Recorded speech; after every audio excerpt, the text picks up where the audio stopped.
स्वर्णा, मैं तुमसे एक सिंपल सा सवाल पूछना चाहती हूँ कि अगर कल सुबह तुम उठकर ये देखो कि तुम्हारा पूरा घर फैला हुआ है, घर के काम नहीं हुए, किचन एकदम गंदी पड़ी है, वॉशिंग मशीन में कपड़े एकदम भरे पड़े हैं, तो तुम क्या कहोगी?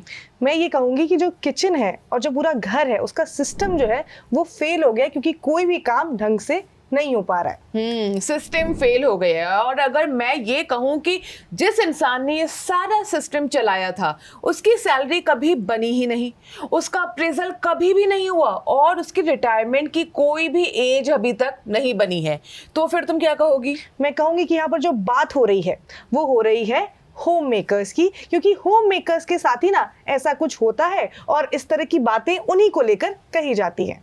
बिल्कुल। और आज बहन शो में हम बात करने वाले हैं एक ऐसे सुप्रीम कोर्ट की ऑब्जर्वेशन की जिसने देश भर में होम मेकर्स को लेकर एक नई डिबेट शुरू कर दी है। सुप्रीम कोर्ट ने कहा है कि होम मेकर्स सिर्फ घर संभालने वाले लोग नहीं है, दे आर नेशन बिल्डर्स। और सिर्फ इतना ही नहीं, कोर्ट ने उनके काम की इकोनॉमिक वैल्यू को लीगली रिकॉग्नाइज करने की भी बात की है। और इंटरेस्टिंग बात यह है कि ये ऑब्जर्वेशन ना किसी विमेंस राइट पिटिशन की बात हो या फिर पॉलिसी डिबेट में नहीं आई है। ये बात एक मोटर एक्सीडेंट कॉम्पनसेशन केस के हियरिंग के दौरान सामने आई। जैसे भी सामने आई हो, आई तो सही। बेसिकली केस ये था कि एक होममेकर की मौत हो गई थी, एक रोड एक्सीडेंट में एक महिला की जान चली गई। जब कॉम्पनसेशन डिटरमाइन करने की बात आई तो एक पुराना और अनकंफर्टेबल सवाल जो है वो सामने खड़ा हो गया कि आखिर एक होममेकर की जिंदगी की इकोनॉमिक वैल्यू कैसे कैलकुलेट की जाए। हाँ, क्योंकि अगर कोई सैलरीड एम्प्लॉय की बात करें ना, अगर कोई सैलरीड एम्प्लॉय होता वहां पर उनकी जगह पे, तो उसका हम इनकम देख सकते थे, सैलरी स्लिप देखी जा सकती थी, टैक्स रिकॉर्ड जो है वो उसके होते हैं वो देखे जा सकते थे। लेकिन अगर हम होम मेकर की बात करें जो सुबह से रात तक घर चला रही होती हैं, घर का सारा काम कर रही होती हैं, लेकिन उन्हें सैलरी नहीं दी जाती है, तो लॉ के हिसाब से उनका कॉन्ट्रीब्यूशन कैसे मेजर किया जाए? और यही वो मोमेंट था जिसके बाद सुप्रीम कोर्ट ने सिर्फ कॉम्पनसेशन का कैलकुलेशन नहीं किया बल्कि सोसाइटी का एक पुराना अजम्पशन को भी चैलेंज किया। कोर्ट ने कहा कि होम मेकर्स को डिपेंडेंट कहना एक आयरॉनिक है, क्योंकि असल में पूरा का पूरा हाउस होल्ड जो है वो उन्हीं पे डिपेंडेंट होता है। मुझे ये लगता है कि ये लाइन जजमेंट की सबसे पावरफुल लाइंस में से एक है। हम अक्सर फॉर्म्स में देखते हैं ऑक्यूपेशन हाउसवाइफ, और उसके बाद ना ऑटोमेटिकली हम ये मान लेते हैं कि वो फाइनेंशियली डिपेंडेंट है। लेकिन कोर्ट ने पूछा है कि अगर वो डिपेंडेंट है तो फिर घर चल कैसे रहा है, बच्चों का ध्यान कौन रख रहा है, हाउस होल्ड आखिर मैनेज कैसे हो रहा है? कोर्ट ने बिल्कुल ही सही सवाल पूछे। कोर्ट ने कहा ना कि होम मेकर्स का जो लेबर है वो इनविजिबल है लेकिन इनसिग्निफिकेंट नहीं है। उनका काम जीडीपी में डायरेक्ट काउंट बिल्कुल भी नहीं होता, लेकिन इसका मतलब ये नहीं है कि उसकी कोई इकोनॉमिक वैल्यू ही नहीं है। भाई बहुत मेहनत करते हैं वो लोग। और कोर्ट ने एक बहुत इंपॉर्टेंट ऑब्जर्वेशन भी दिया है। उन्होंने होम मेकर को एक पॉटर यानी कि कुम्हार की तरह कंपेयर किया है। कोर्ट ने कहा कि घर मिट्टी की तरह है और होम मेकर उस मिट्टी को शेप देने वाले हैं।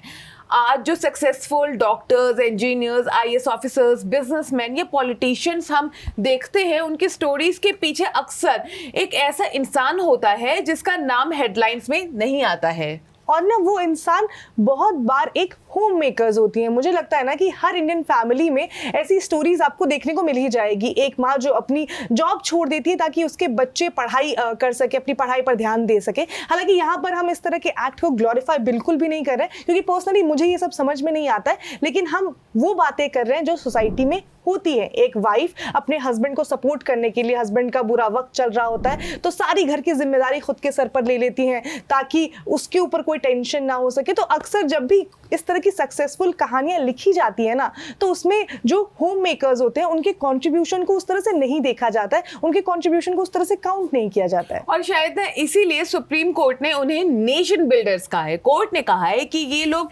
ह्यूमन कैपिटल क्रिएट करते हैं, फ्यूचर जनरेशन को शेप करते हैं, सोशल वैल्यूज को प्रिजर्व करते हैं और दूसरों को प्रोडक्टिव बनने के लिए सपोर्ट सिस्टम प्रोवाइड करते हैं। तभी तो कोर्ट का इस तरह का जजमेंट जो है उसको इतना पावरफुल माना जा रहा है। लेकिन गरिमा, जो ये जजमेंट है ना, इसका एक और इम्पॉर्टेंट पार्ट है। कोर्ट ने कॉम्पनसेशन कैलकुलेट करते वक्त होम मेकर्स के डोमेस्टिक केयर की वैल्यू ना वो करीब 30,000 रुपए पर मंथ बताया है। अब ये अमाउंट डिस्कशन का टॉपिक डेफिनेटली हो सकता है, लेकिन कोर्ट का जो पॉइंट है ना वो अमाउंट से काफी ज्यादा है, क्योंकि यहाँ पे बात पैसों की नहीं है, यहाँ पर बात प्रिंसिपल्स की है। एग्जैक्टली और कोर्ट ने कहा है कि अगर किसी होम मेकर की डेथ हो जाती है तो फैमिली का लॉस सिर्फ इमोशनल नहीं होता, इकोनॉमिक भी होता है, क्योंकि जो सर्विसेज वो प्रोवाइड कर रही थी उनकी रिप्लेसमेंट कॉस्ट होती है और कुछ चीजें तो रिप्लेस ही नहीं की जा सकती है। बिल्कुल, और इसी वजह से ना कोर्ट ने लॉस ऑफ डोमेस्टिक केयर को एक सेपरेट कॉम्पनसेशबल कैटेगरी जो थी वो माना था, यानी फैमिली सिर्फ हाउस होल्ड लेबर नहीं बल्कि केयर गिविंग और इमोशनल सपोर्ट भी जो है वो लॉस करती है इस पूरे मामले में। और यहाँ पर मैं सच कहूँ तो मुझे ये लगता है कि ये जजमेंट कॉम्पेंसेशन से बहुत आगे की बात करता है। ये हम सबको एक मिरर दिखाता है। हम रोज घर के अंदर जो लेबर देखते हैं, क्या हम उसकी रिस्पेक्ट भी उतनी ही करते हैं? क्या हम उसे इनविजिबल लेबर मानते भी हैं या फिर रिस्पॉन्सिबिलिटी और ड्यूटी का नाम देकर इन्हें बस ग्लोरीफाई ही करते रहते हैं? क्या हम अब भी तुम पूरा दिन घर पर ही बैठी रहती हो जैसी लाइंस कैजुअली नहीं सुनते हैं? क्या लोग अभी भी इस तरह की लाइंस नहीं बोलते हैं, या फिर हमारे आसपास के जो लोग हैं वो समझते हैं कि घर चलाना एक इम्पॉर्टेंट और फुल टाइम जॉब है? सुप्रीम कोर्ट ने अपनी तरफ से जवाब दे दिया है। अब सवाल सोसाइटी के लिए आ गया है कि क्या हम होम मेकर्स को सिर्फ डिपेंडेंट्स की कैटेगरी में देखते रहेंगे या फिर उन्हें वैसे ही रिकॉग्नाइज करेंगे जैसे कोर्ट ने किया है एज अ नेशन बिल्डर। हालांकि सोशल मीडिया पर ना लोगों ने इस ऑब्जर्वेशन के बाद ऐसी बातें लिखी है गरिमा, जिसको पढ़कर ऐसा लगेगा कि लोगों की सोच पता नहीं किसी दुनिया में। एक यूजर लिखते हैं कि आजकल के टाइम पर कुक मेड जो साफ सफाई करने वाले लोग हैं वो काम जो है ना वो ज्यादा सस्ते में हो जाता है शादी से।